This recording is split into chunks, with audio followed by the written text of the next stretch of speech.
All right, yo, what's up, guys? This is Layno Pod, the LaynoProd podcast, episode 4. You're tuning in with another special guest. We have ZMcD.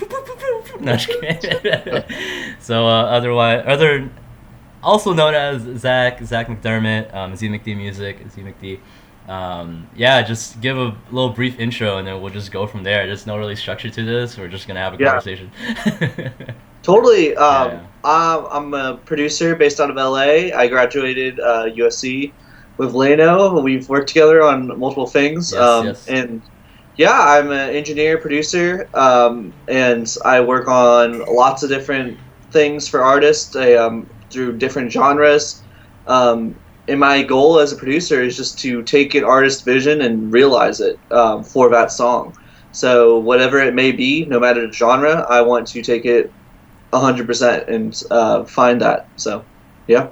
Man, dude, just from that is one of the main things I've like noticed and appreciated about you was you always had that producer mentality, that producer approach in um, helping facilitate and bring to life like an artist's vision. I Totally. mean, one of our if the people don't know that are listening, like the first time me and ZMcD like actually collabed was "Feel You Feel Me," which is still my most streams. I still don't know how it has that many streams. It's still a wonder. Like I think I told you that, right? Like I hit up Spotify. I'm like, it right now has like almost 7,500 streams. But Dang. when we released it in I think it was September of 2017. Yeah, because it was my birthday month. It was Wow. and then That's crazy. yeah, and then it was like I told all my friends about it, and like it was different from the stuff I've been putting out previous because I started using auto tune.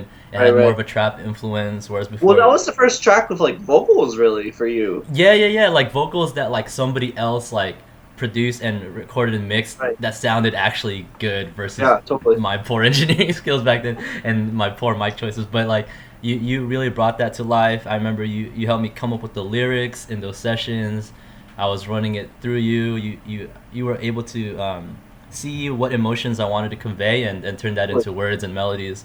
So ZMcD was a huge reason for that track's success. Shout out to Kalechi. I had my friend Kalechi do background vocals on that. Yeah. And yeah, it was just an interesting track. And it started like only my friends would listen to it, and then I think around October, like a month later, I see my Spotify. It's like 1,000 monthly listeners. I'm like, Yeah. what? No, I usually get only like 20. But like, where's this coming from, right? So I check my stats, and it's like mid 30-year-old women in like Southern California, and I'm like, this has to be like a bot. Like I didn't pay for the streams. I don't know. I didn't get any playlist notifications. Where is this coming from? Is this fake? But it wasn't fake streams because I got paid for it. Like Totally. the streaming royalty. So I was like, okay, that I wish and then I sent Spotify. I was like, where is this coming from? And they didn't give me a clear answer. And I was like, well, that's kind of useless because like, I mean, what's your thoughts on that? Because like somebody could get like a bunch of streams, but if I can't target those fans and build that relationship, it's just vanity statistics, and it's not gonna be long term for me Right. as an artist. So it's like, but it was still a good track, man. I had fun Yeah. making that with you. But like, yeah, that's a question that came up in my mind. What are your thoughts on like streams and stuff? Because I know like, I mean, I don't think I don't. Well, I could be wrong. Correct me if I'm wrong. I don't think you trip over that as much as like as artists would. You know, a lot of Correct. me myself. If I were to be honest, it does feel nice seeing the numbers grow. But at the same Totally. time, if you don't know who's behind those numbers, it's like, how can Yeah. I build my fans? I don't know. So A lot of the streaming stuff and just like distribution stuff, I just don't deal with because right, my job as a producer is to just let's focus on the song and make for me it's like I want to make this the best possible song it can possibly be, hmm. and then I'm willing to deliver it to you, and it's your job with your team to try to like take it to the top. So I mean, there's been situations, man, where I've put my heart and soul into something to try to make it the best I possibly can, and then only 100 people listen to it, and it's just like, oh, like. And it's actually a great frustration of mine, because I don't really have control over how well a song does per se. You know what I'm saying? Right. But so some songs I've done have been pretty successful, and then other songs like not so much. Especially at the level that we're at right now.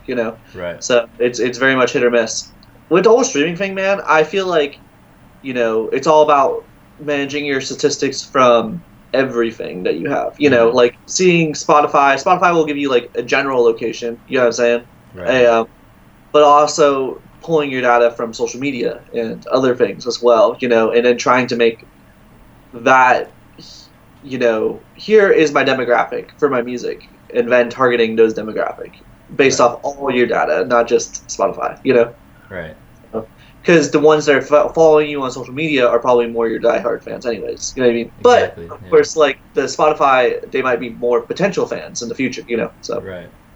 So, yeah. And I think to add to that is I watched this video recently from, I don't know if you follow on YouTube, like, certain music industry, like, marketing, not gurus, but, like, they've had experience in the field, so they, like, kind of give that wisdom and that knowledge of, like, how to have artists start to grow their fan base. I watched a ton of those videos. One of them being from this guy named Damian Keys. I don't know if you've heard of him. He's like, sounds familiar, but he's from the UK, and he works a lot with like actual bands, like rock bands, I think.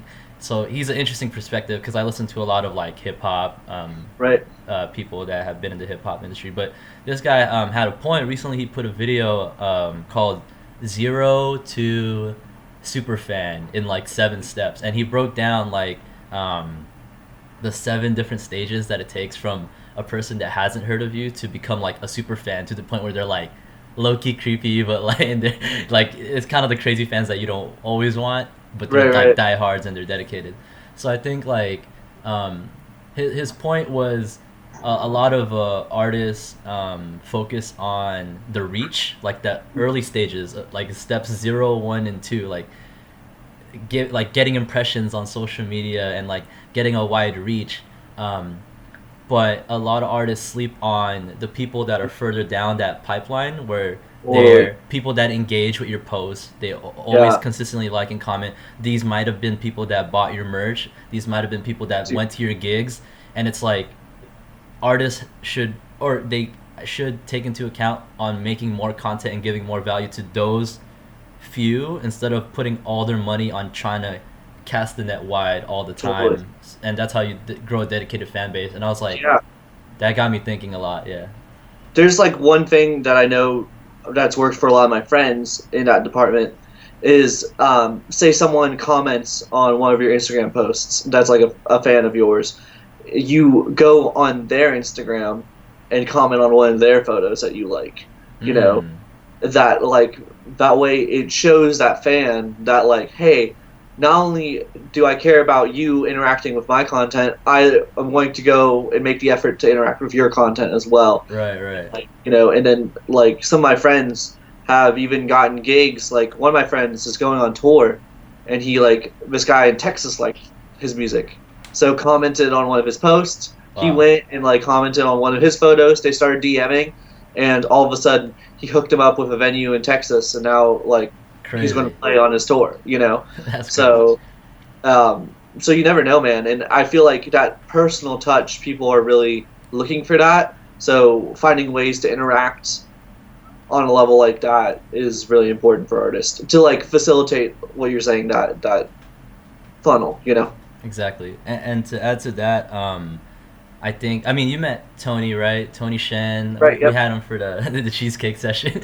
which unfortunately I told Tony, like, yeah, sorry, man, it didn't make the cut. But it wasn't you guys, it was me, dude. Like, I was just mixing it the wrong way. Like, I would take 2 steps backwards, 1 step forward. And that's why I had like 60 masters, and it didn't click in my head that I was just doing it wrong more and more each time. And it kind of killed my inspiration to finish it. So I was like, it wasn't a bad song though. I mean, I was glad you helped with the tracking the horns and the vocals, and like Tony making the beat, like that was cool. But the reason why I brought that up was Tony was telling me on the previous podcast was like I was asking him how he was able to start developing relationships with artists that he never even met in real life. Like he is working with artists right now that he hasn't even met in person. They've just been talking almost every day back and forth, and he's like producing for him now. And I think for a lot of, at least for, I don't know what your take is on this, but and I think you can relate to this because I see you building a lot with a lot of people that are like on the come up, right? So I feel like you can relate to this statement where instead of trying to reach for the very top people, see who's around you right now that you truly like F with their sound and their story and what they're about as people, and try to build together. Yeah. Exactly. It's all about building with the people around you rather than reaching above you, you know? Right. Because eventually one of our peers that we're working with will get to that next level, will get signed. And then all of a sudden, not only do they have a relationship with the label, you have a relationship with that label. Because if you're their guy, they're going to be still calling you, you know? If I'm their sound, you know, then all of a sudden I'm working at that level, and then I can start, you know what I mean, reaching higher, you know? So I completely agree with that. And that's really what I'm doing right now, is just trying to work with as many people as possible and be their guy. So when someone rises up to that next level, I'll be there, and they'll know that I helped them get there, you know? Right. How I wanted to always ask, like, how did you what was the initial stages of building these relationships with these artists that you work with today? I mean, I know our story. I mean, we met through class. I mean, we both had machines. I told you mine was broken. I wanted to see yours. I come to your studio. I'm like, wow, look at all this stuff. We have a shared love for hip hop. So it's like, so that's one way, right? But like, for example, for people like me, because I'm at the point where like, I mean, I told you this because we didn't link until my junior year. That was your senior year, right? Yeah.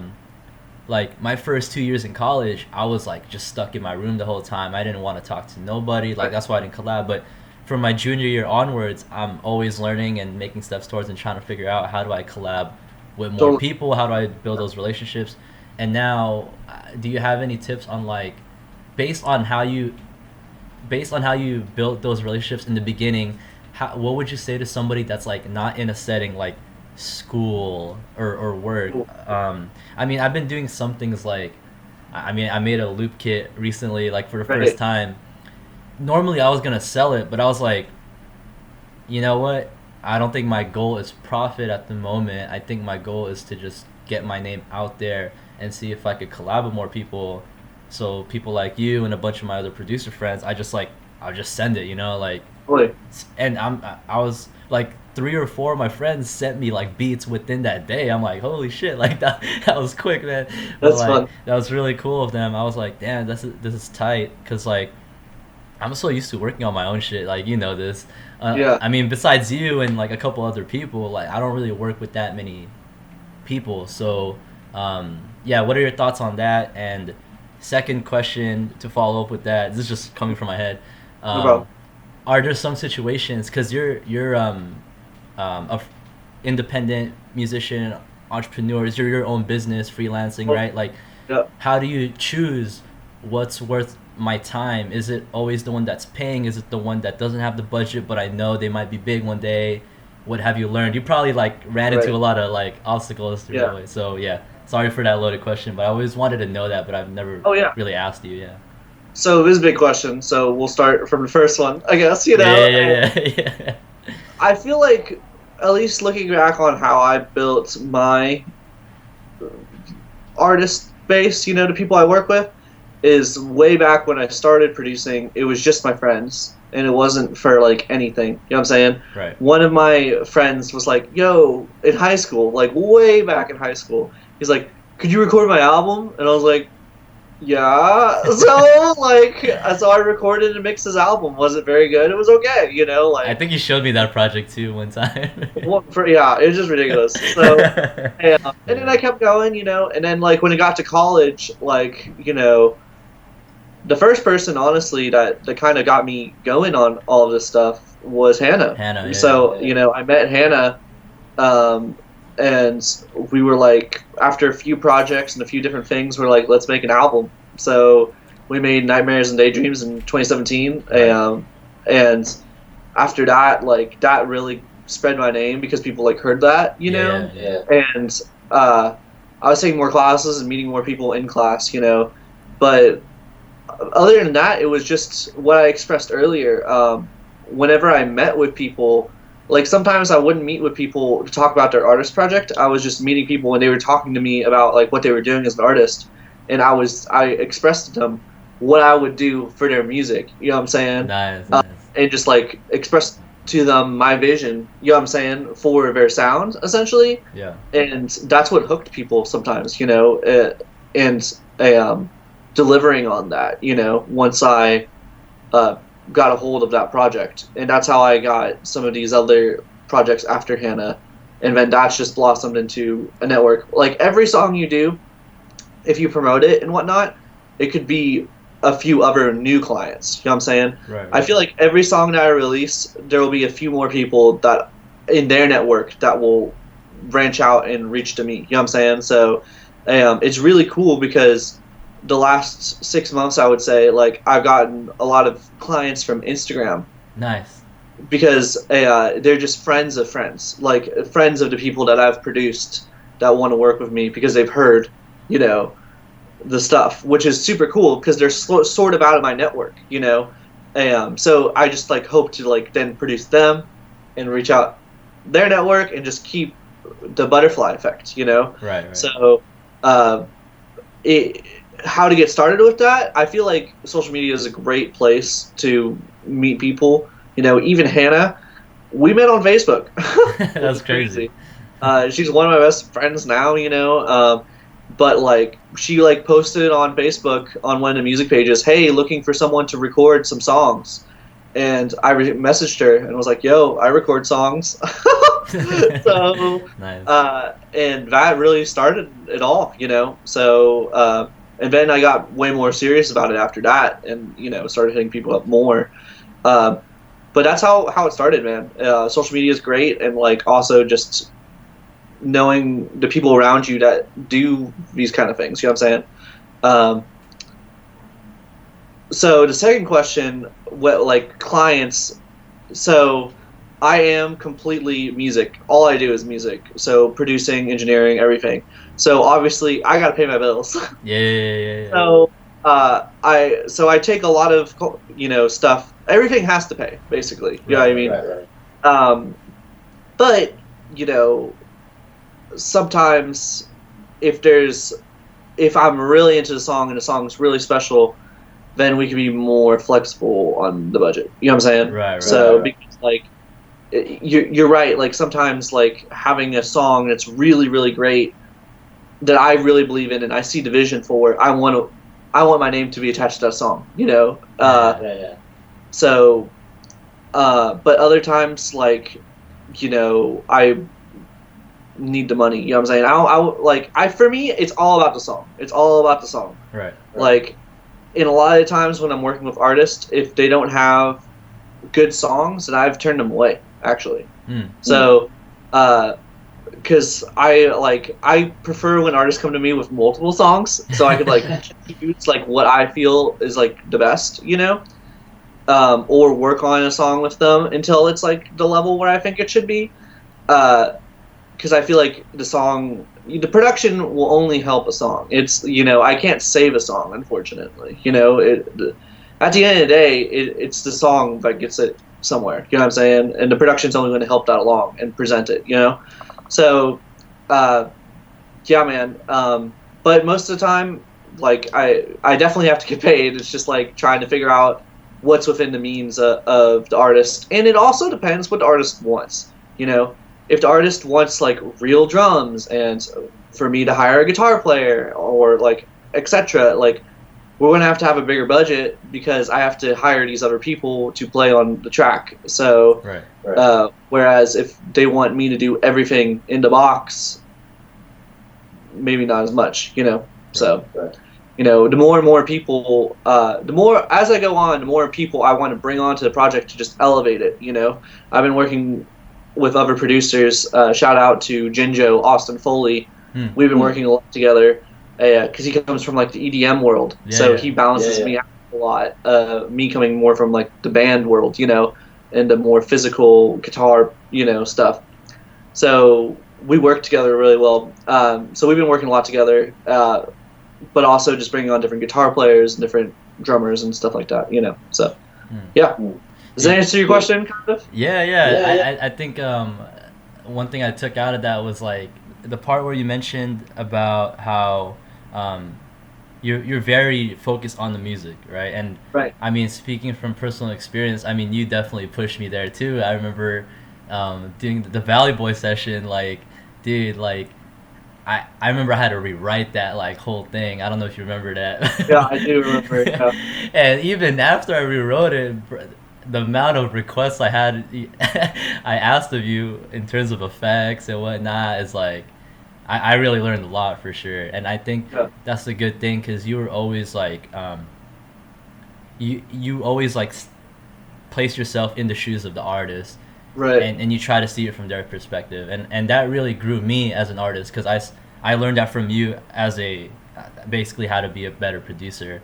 Totally. And how to work with people in not developing the patience to the point where it doesn't go anywhere, but to the point where it starts taking steps slowly upwards towards the destination that as the artist wanted to go with that song. Right. And executing that vision.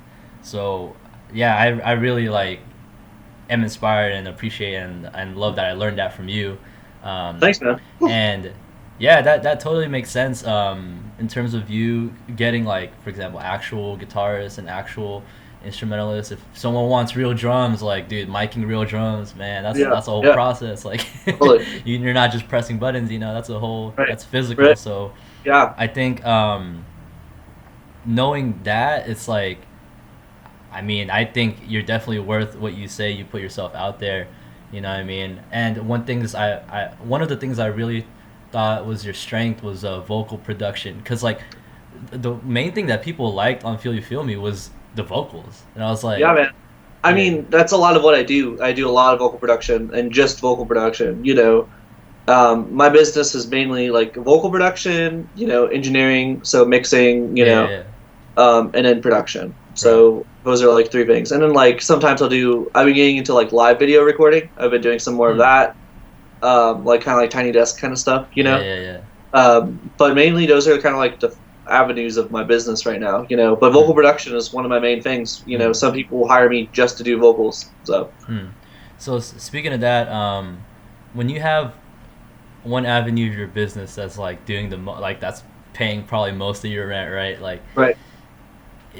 And if that is the main thing you like to do, that's probably great, right? But if it's not, how do you approach that?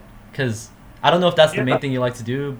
All I know is you always told me that you like producing, like that's correct. Like So that's a great question, man. Because I want to be a producer, so I want to be like a songwriter producer. Like Max Martin, Jack Antonoff. Hell yeah, those are my heroes, Yeah. My goal in life one day is to produce the next like Taylor Swift, Ariana Grande record. Like that's the level I want to be at. Speaking of Max Martin, have you heard the new Weekend album? I've heard songs, but I haven't heard it all yet. You sleeping on it? I'll tell you that. Max Martin was on there. Yeah. Pop-wise, is the new Dua Lipa album. Yes, literally yesterday, because I forgot who was telling me, but I barely checked it out.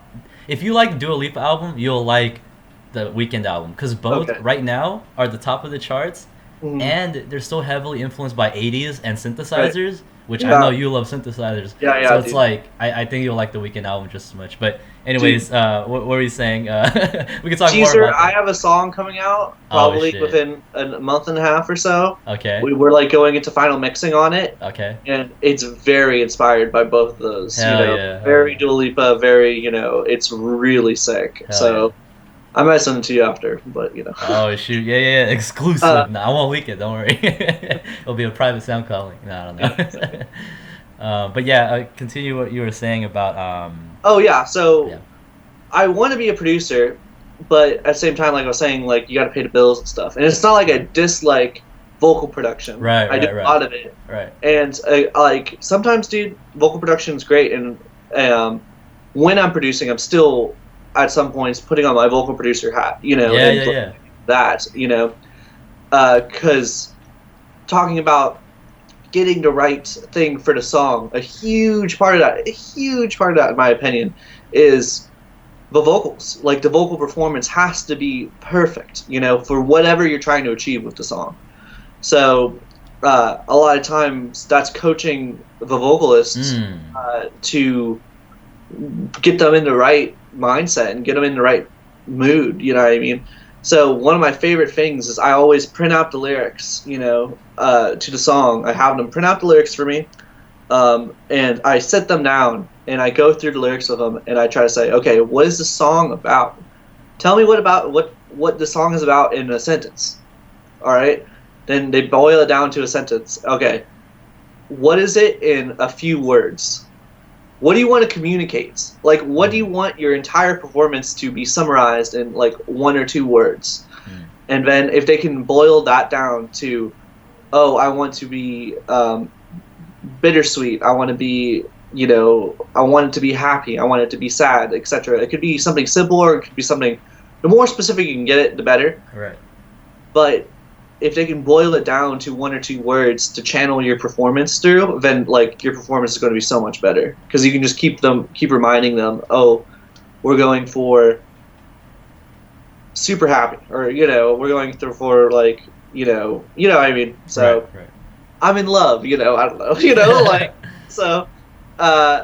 There's a lot of different ways, but I feel like that's a huge part of my production style as well, is just like getting the vocals perfect. So it feeds into each other. If I was doing 100% vocal production, I don't think I'd be happy though, you know? Right, so, right.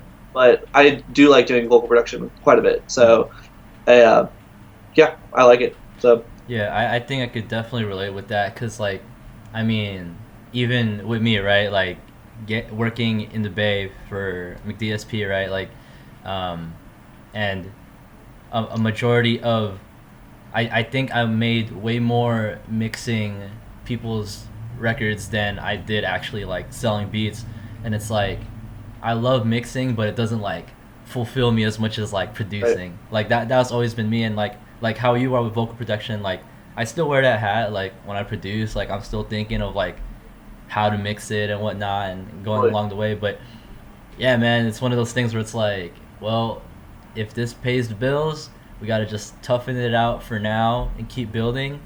Eventually we're going to get to that point where, right, like mainly people are going to go to you as a producer, same with me, and like that, to me, that's the goal. Because as much as I love the other things, it doesn't like fulfill me as much, but at the same time I got to know the reality is like, yeah, I got to pay rent and whatnot. So it's like, yeah, I mean, I think variety is also the spice of life though, you know. So yeah. Like currently right now, due to the circumstances, I'm basically only doing production because that's the only thing you can really do remote besides mixing, you know. Right. I just have no mixing gigs right now. So I did like a vocal thing the other day, but it sucked because it was just tuning. You know, it wasn't like recording and tuning. So, but it was tuning, which is cool. I did it and it was good. But right now it's just production, and I'm like, oh man, I wish I had something to break this up a little bit. You know what I'm saying? So as much as I want to produce and like that's what I want to do, it would be cool if I had a little bit more something to just get me in between. You know what I'm saying? So right. So it's a balance, and life is balance. You know, so for sure. And speaking of that, like life being a balance, what do you do to like?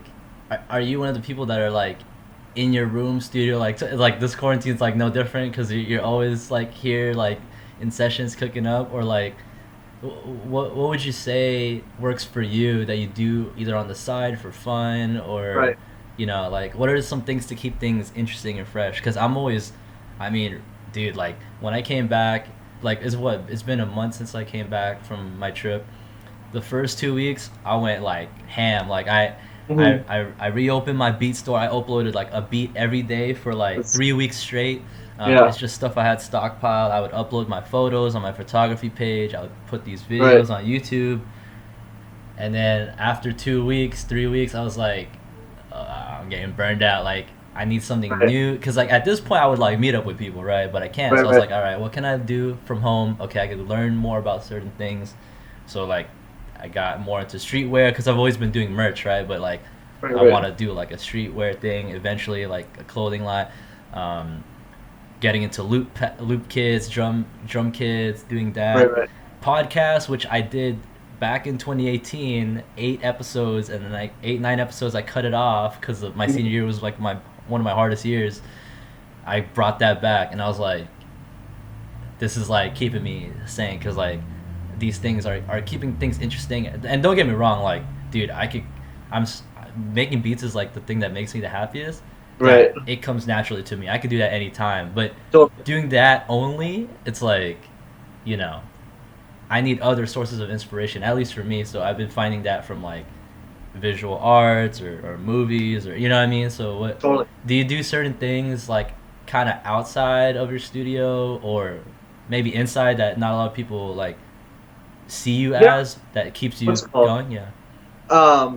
I mean, the main thing not during the quarantine is like that obviously keeps me going is like I meet with people a lot for different sessions. Like I was saying, talking to you earlier, is just music sessions. With different artists. Like I pretty much had a session every day besides like a few days a week. Where people were coming in and we're recording, we're like constantly working on music, different stuff. And it was just like I said, variety, not only working on my productions but also vocal production, working on like maybe songwriting or like sync stuff, different things, different projects, long-term projects, short-term projects, etc. I spend a lot of time in my room, you're right, like because I'm always Same. like grinding. Yeah. So it hasn't like super changed, but what has changed is the people coming through, which like really has been a big change of pace. It's like, oh man, not as many people are coming through. It's like, and it's just a different energy, So, but I do like in my free time, I try to stay creative. One of the things, like, I'm a nerd. So, Hey, nerds are cool now, bro. yeah, I hope so. So, like, another creative thing that I love to do is like Dungeons and Dragons. I have like that we like play some Dungeons and Dragons, and Nice. like honestly, man, I'll it's nerdy, whatever. Hey, but geek it's out like, on it. I know I have one of my closest friends right now. Shout outs to Jack. This guy invited his whole crew to play Dungeons and Dragons, and me and his little brother, like, we're close friends too, and we were just like, these guys. it's one of the most like creative things I've ever done. Though. It is. I Like, mean, don't people like role play and all that? Yeah. Yeah, right. So Yeah, dude, it's cool. It's really awesome. Like it feels like untethered creativity. Like, and pretty much everybody I play with is also creatives. So Nice. like we just get into it, man. And it's just really fun. It's really cool. So especially because like I'm the dungeon master, so I like Nice. I have to plan everything and everything. Yeah. So it's just a lot of fun for me, And besides that, I play some video games, watch some anime, So, but yeah. mainly seeing friends, and especially during this time, I've been video chatting with a lot of friends, and doing that. Something that's been keeping me sane during this is rather than having sessions, my friends, we've like set up a group of like 8 people where we meet video chat every Monday and Thursday, and we're all wow. artists, producers, and we all like share our music and then get feedback from the whole group. Damn, that's tight. So we all listen to the same thing at the same time, and then we all like go through one by one and like say our comments on it, And it's so cool because like it's just like a feedback, like in the video chat. I don't know. It's really, really cool. So that's been definitely keeping me sane through all this and helping because there's some of my best friends in there too, So. Dude, that's tight. I think it was the previous podcast with Cole or with Tony. I forgot who said it, but they were saying how like, that's kind of how it is nowadays because of the whole quarantine thing. Where if you tune into like an IG live, it's kind of like you're in the room with that producer or that songwriter. Right. So even what you're doing with the whole group chat, it's like as if you just invited people to come through and be like, yo, look what I'm working on right now. But it's crazy because they're all doing it all simultaneously. So it's like everyone's going to each other's house at the same time, hearing about what each other's working on. So that's really cool, man. Like, how do you, I guess with that, like, how do you maintain your relationship with artists right currently? Because because you're not meeting up with them, and maybe they're not in the mood to like do what, like Zoom sessions or whatever, like Right. how do you keep in touch with them? Because like I said, my previous homie Tony, he would like, he helped me actually, and I saw this actually come to fruition on getting to know the artist. This was more in the initial stages, but like getting to know the artist more past their music, and not being afraid to ask like more personal questions if it's appropriate, obviously. And like right now, I'm working with this rapper that I never met in Wisconsin, like, and he found my music through his friend that shows him like beats on YouTube. So it's like, and now we're like talking. So that's more the initial stages. But for you, with the artists that you're working with now, um, is your relationship with them like it's mainly like professional, or do you ever like are they your friends too? Yeah, Or, I mean, yeah. most of my artists I become friends with. You Nice, know, nice. like I feel like it's just the nature of it because I try to create such a safe space. You know, Yeah, I feel like to truly be creative and serve the song a lot of the times, you have to. It's your job as a producer to create that space. You know, that safe space.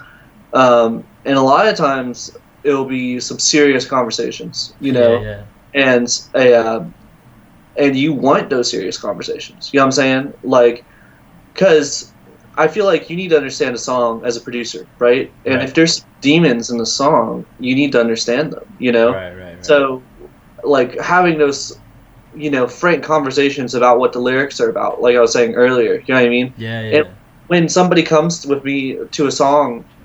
to me with a song, I ask them, what are you trying to communicate with the song? What what is the song about? So that way it can inspire me how I want it to sonically sound, you know? Uh, and sometimes that's pretty heavy stuff, you know?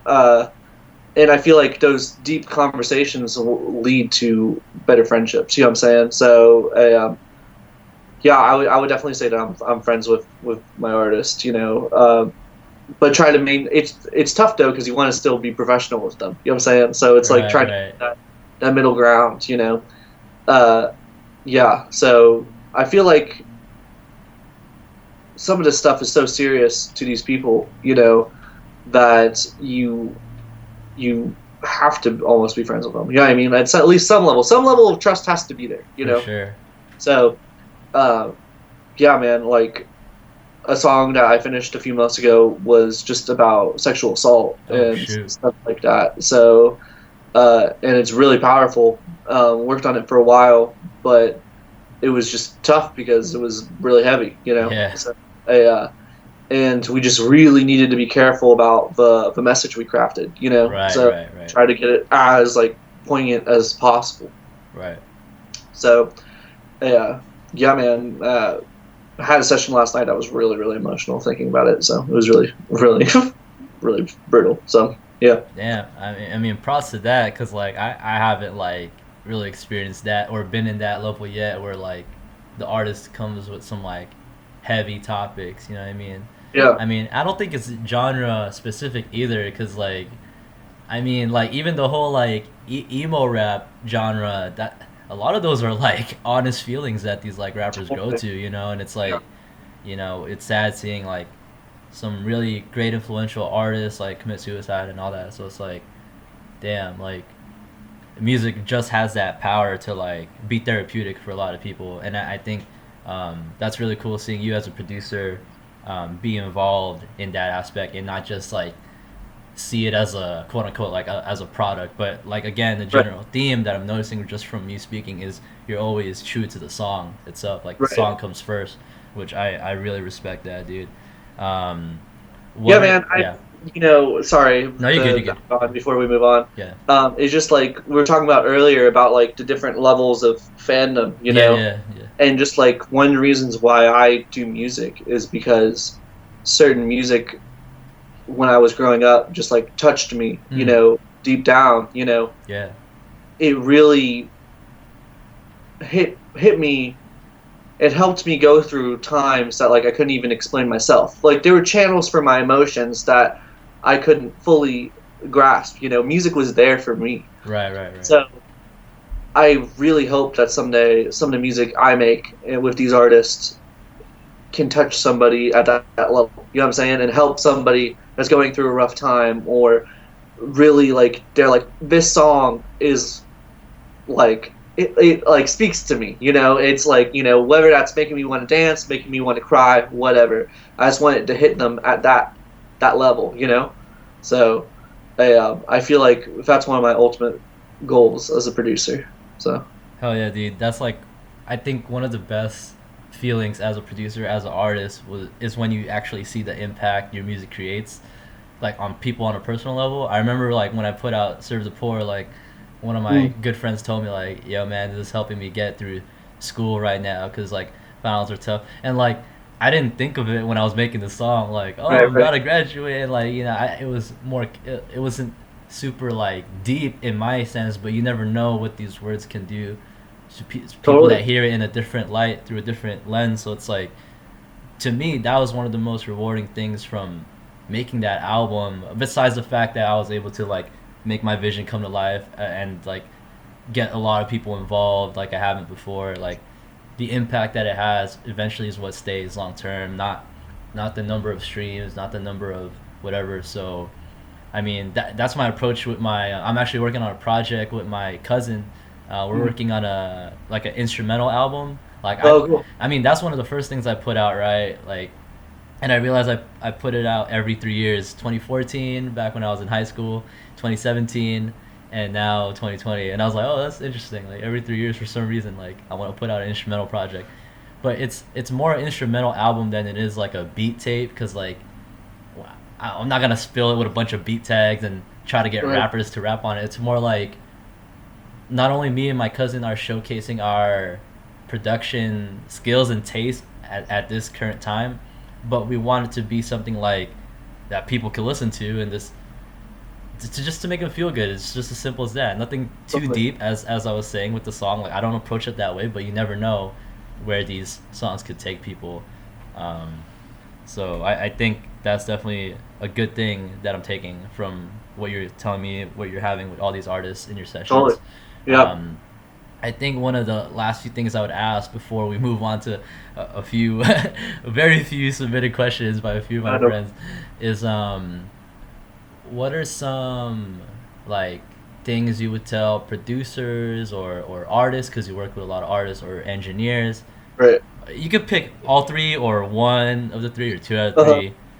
Some like do nots, Or or do nots. yeah, or if you think everything is a case by case basis, what are some hard lessons you learned? You don't have to go deep on it if it's confidential, obviously, but like, yeah, I mean, I'll start a little bit with me. Like, I definitely made a lot of mistakes in terms of my networking approach. In Mm. general speaking, I missed potential collabs with a lot of artists I reached out to because I was too focused on the money. You know, I was like, I gotta pay my. So I came off too like desperate for money. I didn't prioritize the song, as you would say, and that it's hard for me to reach that artist now because that impression gave them a bad impression that I just wanted their money. But I mean, at the time too, I kind of did, you know. So, and I didn't know any, but I didn't know the knowledge and wisdom that I know now from producers Right. that have been through that. Another example is that's from a working peer to peer situation. Now, me working with like people that are higher up, I definitely messed up in being too um, not persistent, but like clingy, almost annoying in reaching out to people that are higher above me.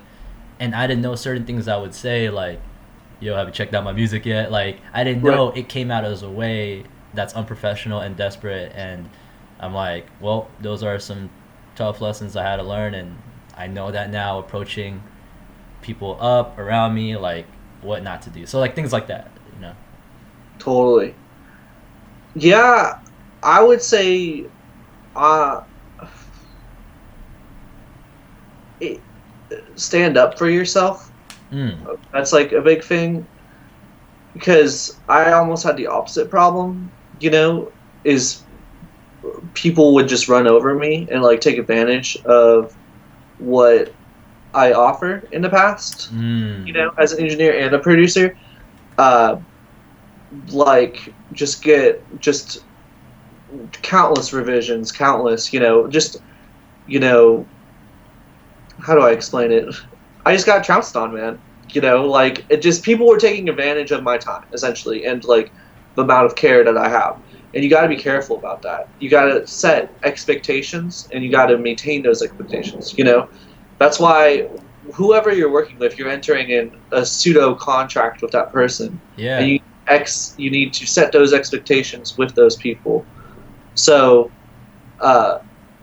whether that's for money or otherwise, and just especially if it's for free, you need to set those expectations up front as soon as possible, Right. because if you don't, then you could end up working on a song forever and not getting anything out of it. You know what I'm saying? And it could just be toxic, and you could be hating it, and it just like, I've been in those situations, and I continue to learn with my people skills and how to communicate better and to manage with people. Communication is the biggest thing, man. Just understanding what they want from you, and what they want for the song. It's just tough because you could end up doing work that is completely pointless. So Right. does it make any sense? Yeah, I definitely you being one of the few people that I definitely see that, and I respect that level of professionalism. That brought up another thing that actually happened to me. I won't say who, but this rapper, right? They bought my beat, right? So I'm like, cool, like they F with me, right? Let's go. And they were working on an album, right? And with other producers and whatnot.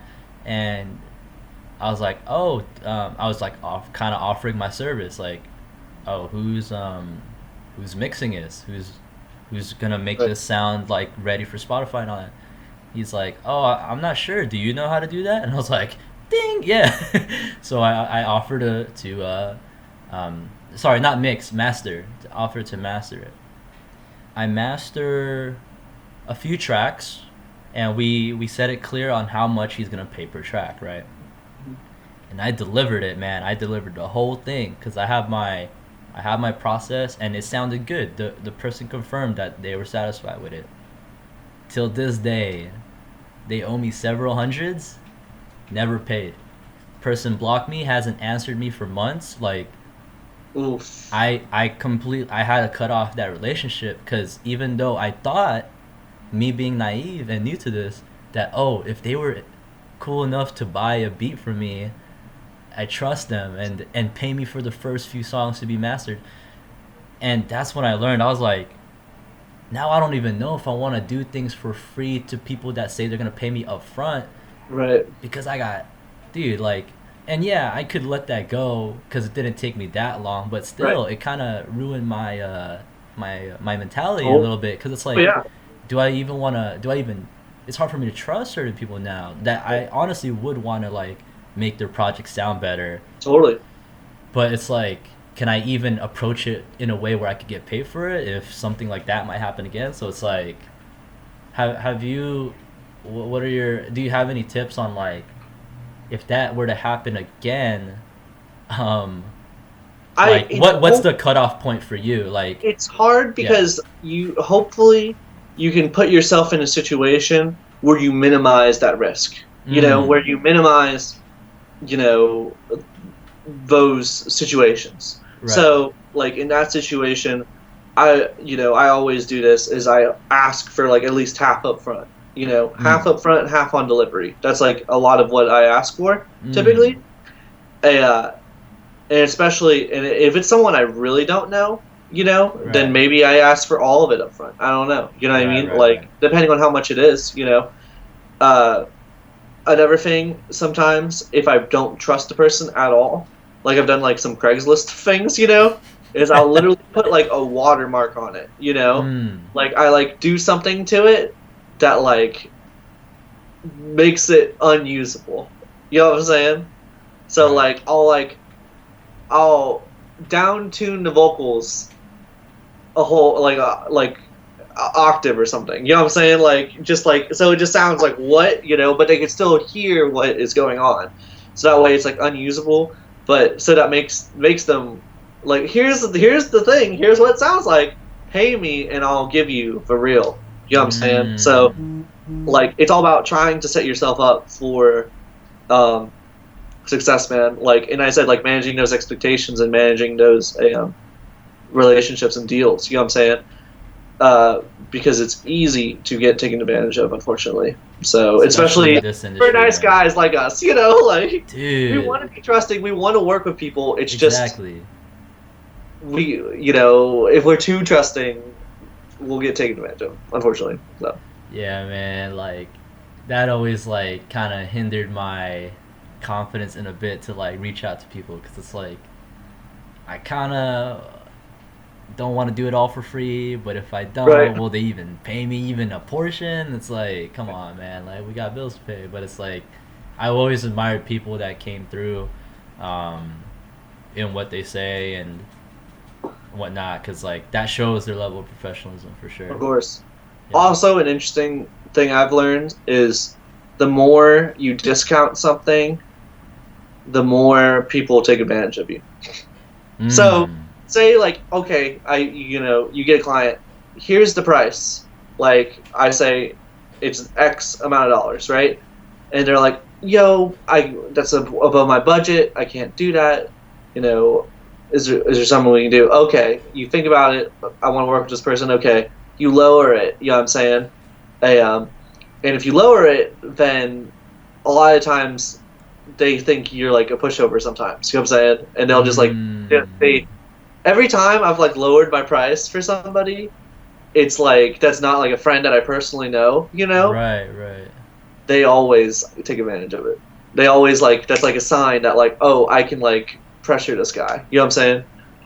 Damn. So because if they take your initial, you know, price that you gave them, that means that you're worth their service. Exactly. Yeah. You know, you're worth that to them. Right. So it's like a worthy investment. You know what I'm saying? So right. You know, so it's learning that sometimes you gotta say sorry, you can't pay that. Like, you know, that's what it costs. You know what I'm saying? So.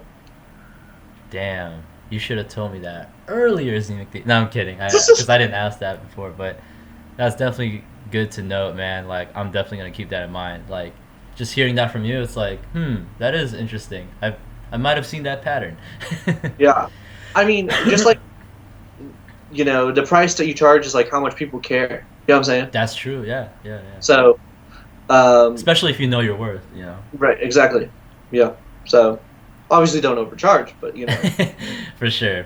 I mean, I always like base it off of what worked in the past. I'm not just gonna shoot my dart at a random number. You know what I mean? Yeah, so sure. That's definitely tight. I mean, I think that's definitely good advice. I'll definitely take notes notes about that. Anything else you want to say? If not, we could move to the few questions we have. No, let's move to the questions. Cool. I think we're how much are we in? Oh, cool. We're like 50 minutes in already, so this is a good amount. Let's see. We got okay.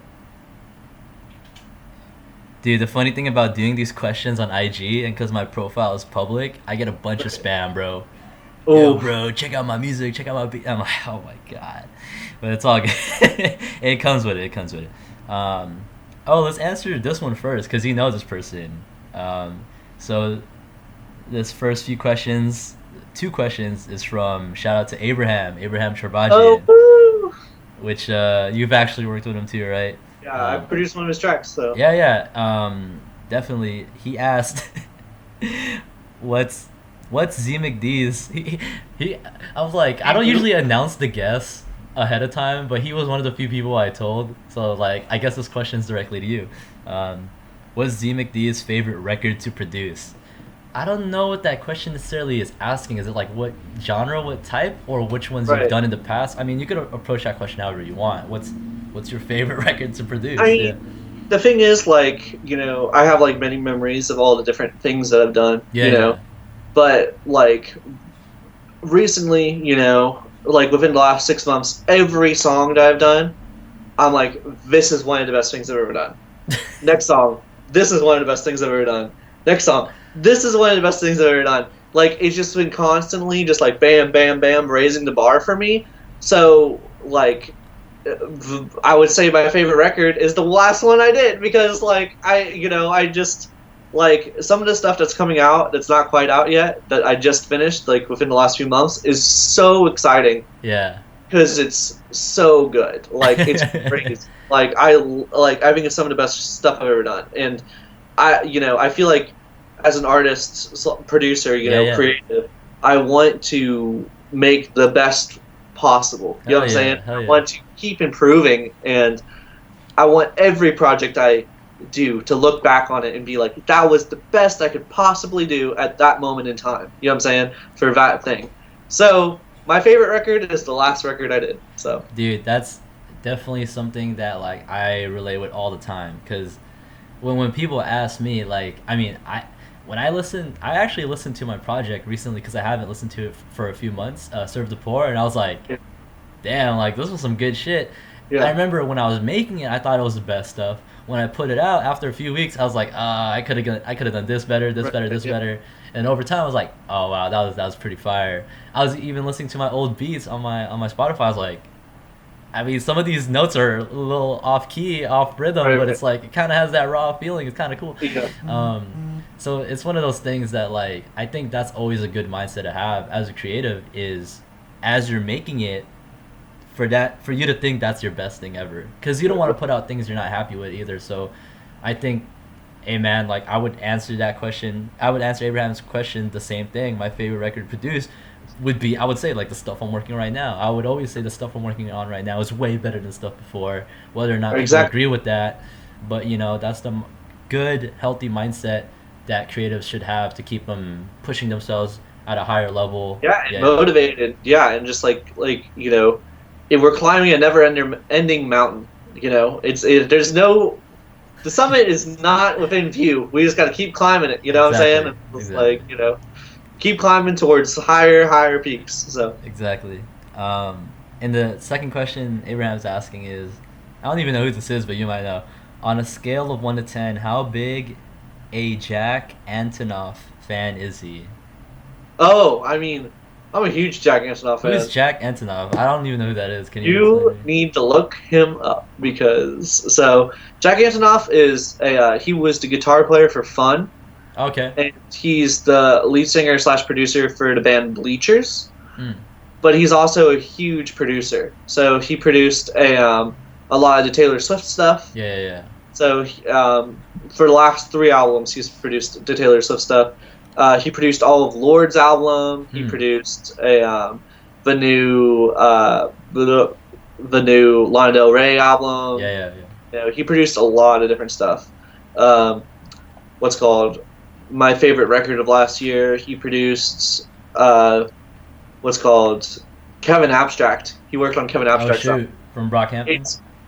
So Arizona Baby. He produced the entire thing and co-wrote it with him, and it is crazy, dude. I highly recommend listening to it because it's like hip hop, but it's weird hip hop. It's like indie rock hip hop. It's like some Imagine Dragons type shit, or no, not like yeah. Linkin Park, Mike Shinoda, like no, like no, indie, like you'll see. It's just like it's very like indie hip hop. It's interesting. Some Childish Gambino shit. I don't know. Yeah, no, it's just but it's very poppy too. I don't know. It's interesting. You gotta listen to it. It's really interesting. I highly recommend. It was my favorite record of last year because I had never heard anything like it. And the vocals on it are insane. Like, I don't even know what they did to all the vocals. It's insane. So what is that? A 9, a 10, a 8? I'm huge. Like, I would say like 8 or 9 for sure. 8 or 9. Like, wow. I've seen Bleachers as band like multiple times, 3 times, I think. Yeah. So I saw him in December, which was super sick. That's tight. Yeah. Jack Antonoff is like my hero, dude. Like, because he works, he is just creative all the time. Like, he just like is always creative, and the stuff he creates is just so uniquely him. Only he can create that stuff. I feel, like he's one of those producers where it's like, oh, that's a Jack Antonoff song, but it doesn't like ruin the song. You know what I mean? Like it still serves the song. Does that make sense? Right. Like when I listen to like Timbaland and I'm like, oh, that's a Timbaland song, but it kind of He kind of dominates it. song. He throws on his vocals Right, in there. exactly. Yeah. Because it's Timbaland. So some Yeah. of the more recent Timbaland stuff is a lot better. But I'm talking For about sure. early 2000s. Like with Timbaland. Justin Timberlake. Yeah, exactly. Yeah.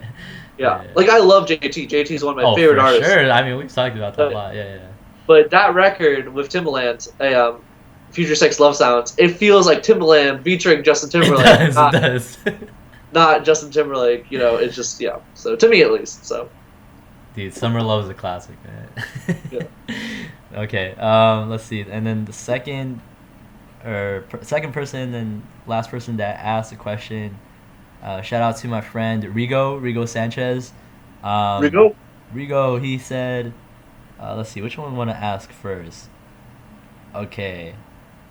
Do you want the music one first or the life one first?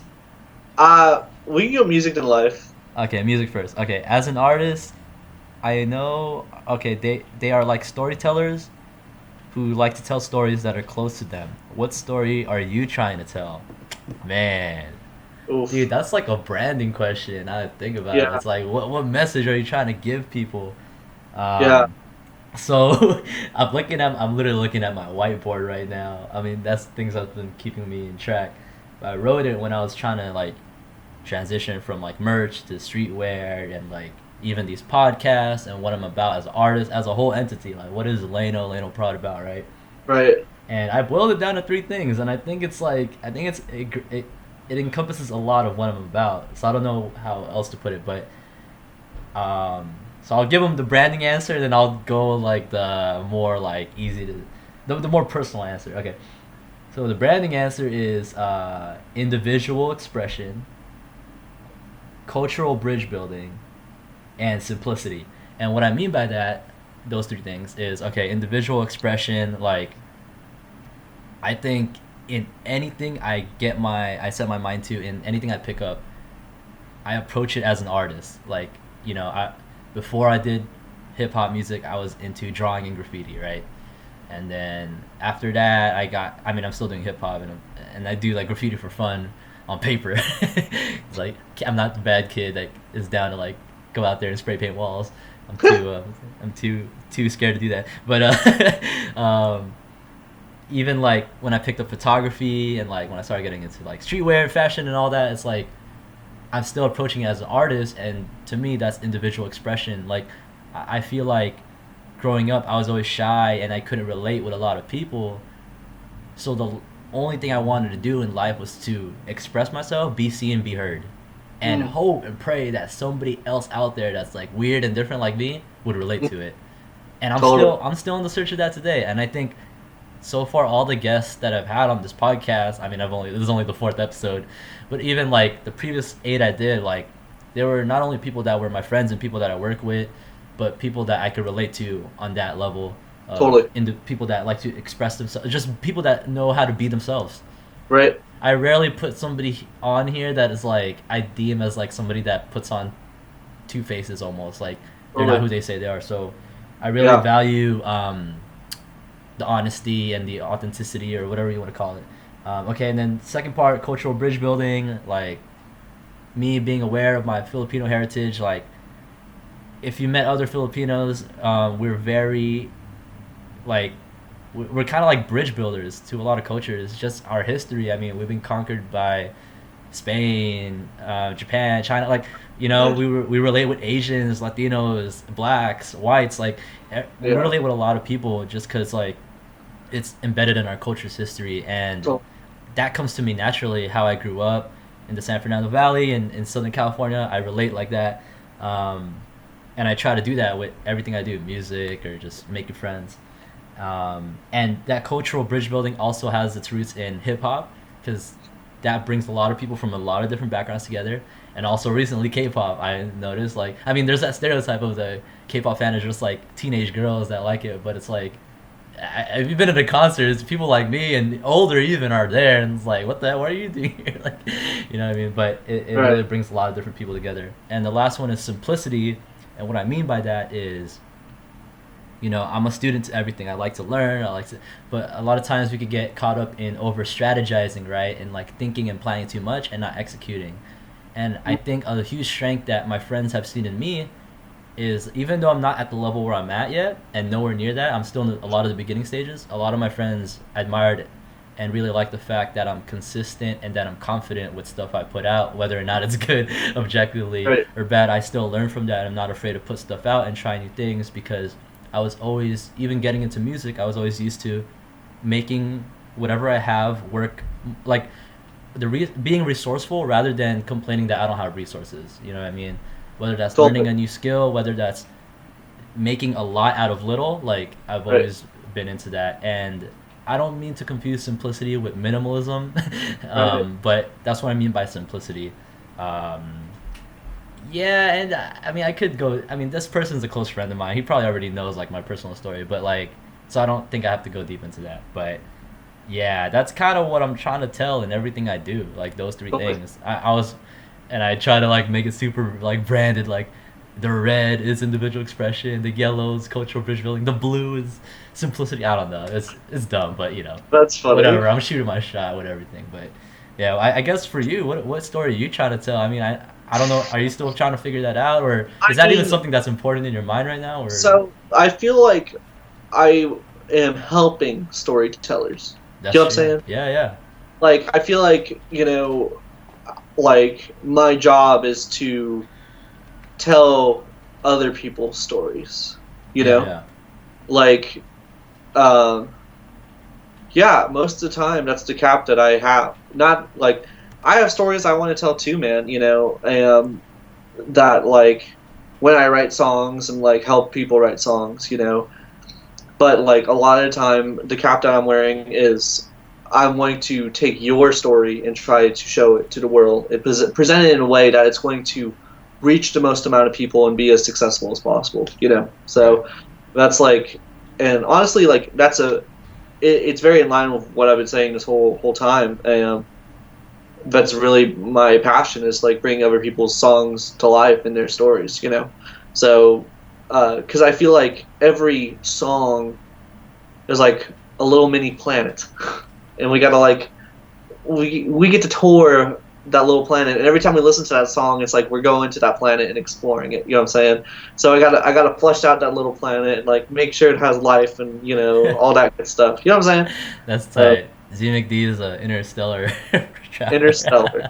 traveler. That's tight. Okay, so the last question is: based on your recent travels, did you notice any differences between the U.S. and other countries you've been, whether culture, music, food? Mm, Um, a lot, man. Like, yes. I mean, Korea and Japan are so different. Well, there's a lot of obviously American influences for sure, but one thing I think I can learn from me being American, also what I admire about like what I've seen in Korea and Japan, is people seem to be looking out for each other there more. At Mm, least that's what I see. totally. Um, very hospitable, very respectful of people's spaces. Like um, that whole collective mindset. Um, I think the benefit of that is that it makes the individual less selfish when it comes to just needs or anything, whether it's Yeah. manners or just Yeah. anything. So I think and also like previous to those two countries, like those two countries, I actually didn't see a lot of like homeless people, whereas like countries I've been in before, like the Philippines, like you'll literally see like a mansion and like the slums literally on the same street, and like kids hungry, like begging for food. And it's like any country I visit outside of the U.S., I think it always humbles me in any shape or form. It reminds me that I'm not the most important person here. There's Totally. other people. I'm entering their space. I have to respect it. Whether or not I agree with how things are ran, I'm still entering their space and I have to respect that. And that's that. Yeah, I feel that. Yeah. Yeah, what's called? I've also been to Japan. Uh, Nice. I've been to Japan. and also been to Europe, so Nice. multiple places in Europe. So with Japan, like music's super different there. Music just consumed very different there, you know, because They go hard for they go hard. yeah. Like, you know, did you go into record stores when you were there? That's the one thing I regret not doing when I was there Did because you not go to Shibuya? in Where'd Shibuya. you? Yeah.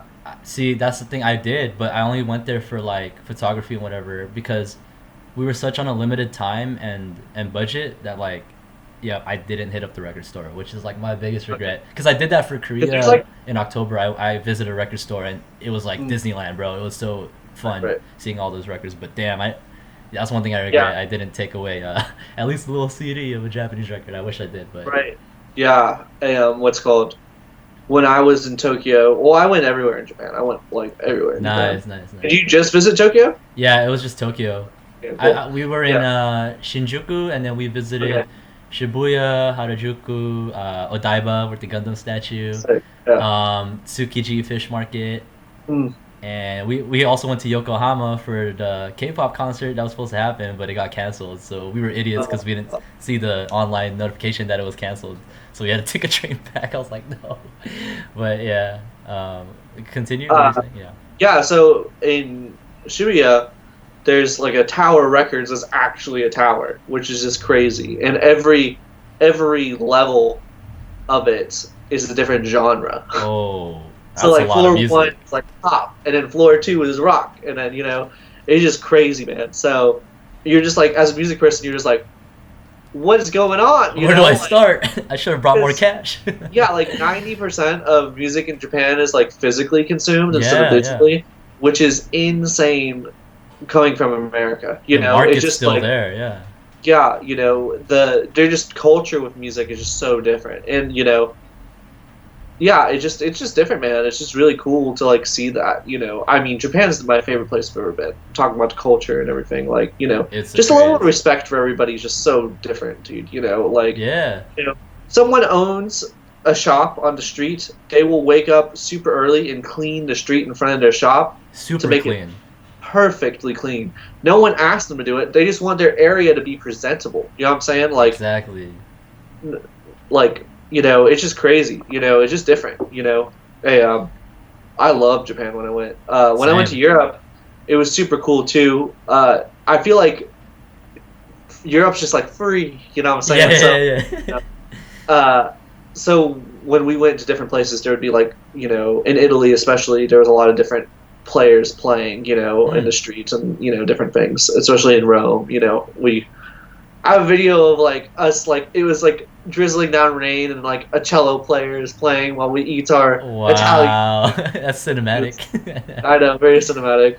Yeah. And then Spain was cool because in Barcelona, I went to Barcelona and like there were some like street performers because there was like different like street festivals going on and stuff. And like it was like just really cool, experimental, interesting music that we're just like my sister and I were like, whoa, what is going on? They're doing some interesting stuff. Like they were remixing things on the spot, but it was like a keyboard synthesizer player with a guitar player. It was crazy, man. It was just weird. Like it was just cool. It was like different culture and like music is universal, man. Like Yep. I remember when we were in Rome, we heard like different street performers and they were all playing like American classics, just like Hotel California. Like the amount of times we heard Hotel California was freaking ridiculous. It was hilarious. I mean, the strings probably fit the settings and that, like those guitars. Yeah. Hey, and being from California, it's just hilarious because it's like, oh, Hotel California, So. That's tight. I think Yeah. that definitely like opened our minds a lot as musicians, just traveling and just the way the way we think it was opened up way more, and that pours into our creativity and our music and our art, Yeah. and that's what made me really value travel and travel experiences. I feel like you broke it open earlier. Is just realizing that the world is much bigger than what we experience. You know what I'm saying? Yeah. Like both of us, like growing up in Southern California, that like, bubble. Yeah. like it's just that bubble, and then realizing that like not only is it like California, but the United States, and it's just we're just like a small part of everything else that's going on. Exactly. So Yeah, I think that's definitely a good point to end this podcast. Again, this is ZMcD, do you have any like shout outs or Yeah, let me upcoming plug. things? Do you want to plug? Just go Yeah. on. You could also send me, because this is going on YouTube. The Oh, shortened, sorry. less than a minute version, promo version will be on IG. But send me all the links of your music, your pages, your services, your Gotcha. channels, people you're working with, anything you want to send, and also on Yeah. Instagram. But yeah, just tell the listeners right now things Yeah. you want to work. Yeah. So I'll plug myself real quick. ZMcD Music. So you can follow me on Instagram. I post regularly on there. Any like new releases and stuff like that. You know, some behind the scenes stuff I post on there. And then I have a website as well, and that's zmcdmusic.com. So those are the two places you can really follow me and see what's going on. So, yep, and I will, both those links will be going to do the YouTube thing. They're going to be down in the description down here. You see Yeah. down there. You can follow. For sure. So, and follow Layno Prod at Layno Pod. Ah. Any things you're working on, or they're all pretty like like you know what I mean? Yeah, so I released a song in January, I believe. February or January, someone recently. I released a song recently under an artist, Major Tom. I produced that called Rescue. It's in my link in my Instagram page. I'll give you a link to that Yeah, too. we'll tag you in there for sure. And what's called, and it is great. It is one of my really close friends, Tom Rubio, and it's his artist project.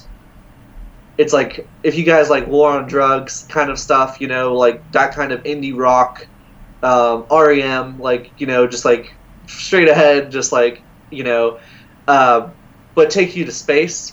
Okay. It's like indie rock that takes you to space, man, and it's great. I love it. One I think is a really cool song. But coming out, I have something with Anna Carmela coming out soon. I worked on her entire album, and I produced one of her songs, Nice. which is really stoked. I mixed the song, I mastered most of the album, and I produced one of the songs. So, Nice. yeah, which is going to be incredible. And then after that, I have a song with an artist called Alexander, and we're finishing that song up, and that should be out in the next few months here, which is going to be really, really, really good. So, yeah. For sure, dude. Send me all those people's tags, and hopefully people can check them out too. You know. For sure, yeah. So again, thank you guys for tuning in. This is, I don't even know what I'm gonna call this episode. We touched on a lot of topics. But yeah, thank you for tuning in to Layno Pod, the LaynoProd podcast. This is episode 4 featuring ZMcD. Thank you guys.